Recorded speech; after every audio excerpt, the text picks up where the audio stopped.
राधे राधे। राधा रानी के नाम की महिमा यदि आप नहीं जानते हैं तो आज मैं आपको इस छोटी सी कहानी के माध्यम से उनके नाम की महिमा का वर्णन करके बताऊंगी, जिसे सुनकर देवता भी उनका गुणगान करने लगते हैं।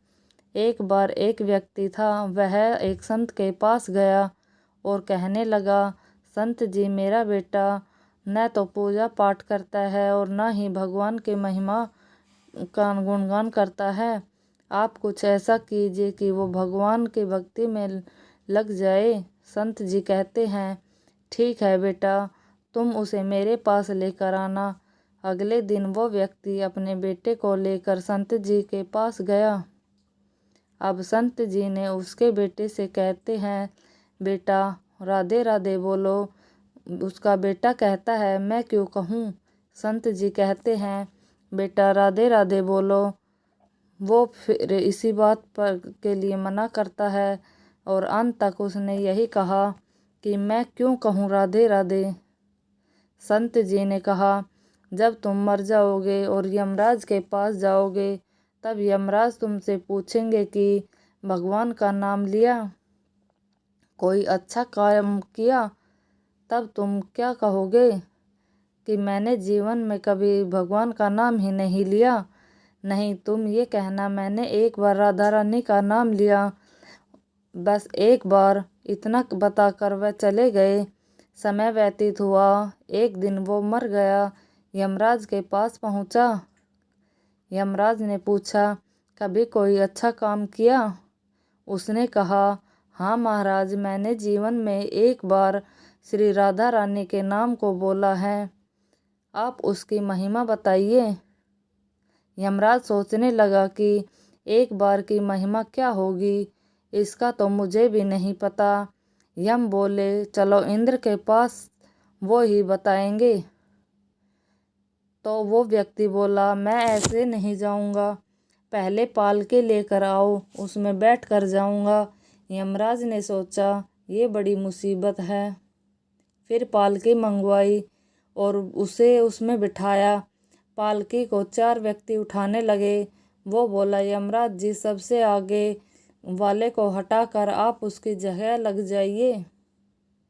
यमराज जी ने ऐसा ही किया। फिर सब मिलकर इंद्र के पास पहुँचे और बोले कि एक बार श्री राधा रानी के नाम लेने की क्या महिमा है।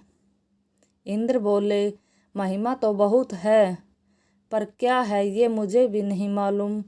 बोले, चलो ब्रह्मा जी के पास चलते हैं, वो ही बताएंगे। वो व्यक्ति बोला, इंद्र जी, ऐसा है, दूसरे व्यक्ति को हटाकर आप यमराज के साथ मेरी पालकी उठाइए। अब एक और यमराज पालकी उठा रहे थे और दूसरी तरफ इंद्र लग गए। पहुँचे ब्रह्मा जी के पास। ब्रह्मा ने सोचा कि ऐसा कौन सा प्राणी ब्रह्मलोक में आ रहा है जो स्वयं इंद्र और यमराज उसकी पालकी उठाकर ला रहे हैं। ब्रह्मा के पास पहुँचे। सभी ने पूछा कि एक बार राधा रानी के नाम लेने की महिमा क्या है।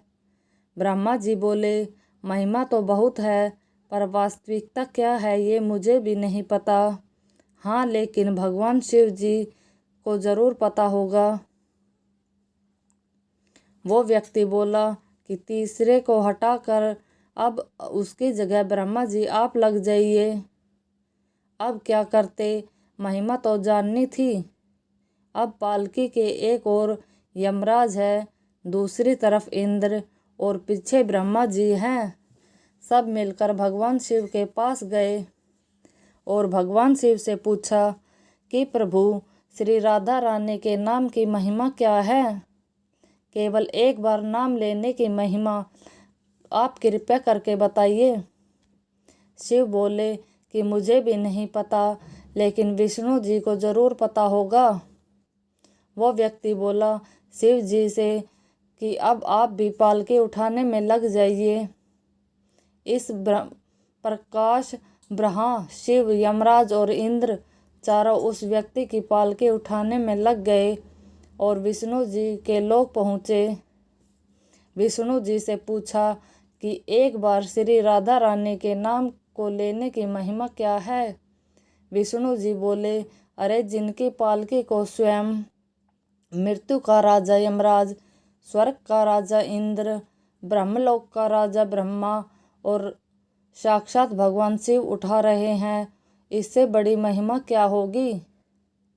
जब सिर्फ एक बार श्री राधा रानी का नाम लेने के कारण आप इसको पालकी में उठा लिया है, तो अब ये मेरी गोद में बैठने का अधिकारी हो गया है।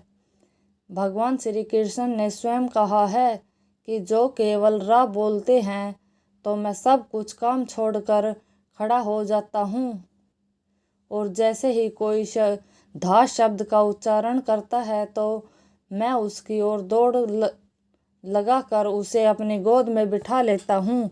धन्यवाद दोस्तों।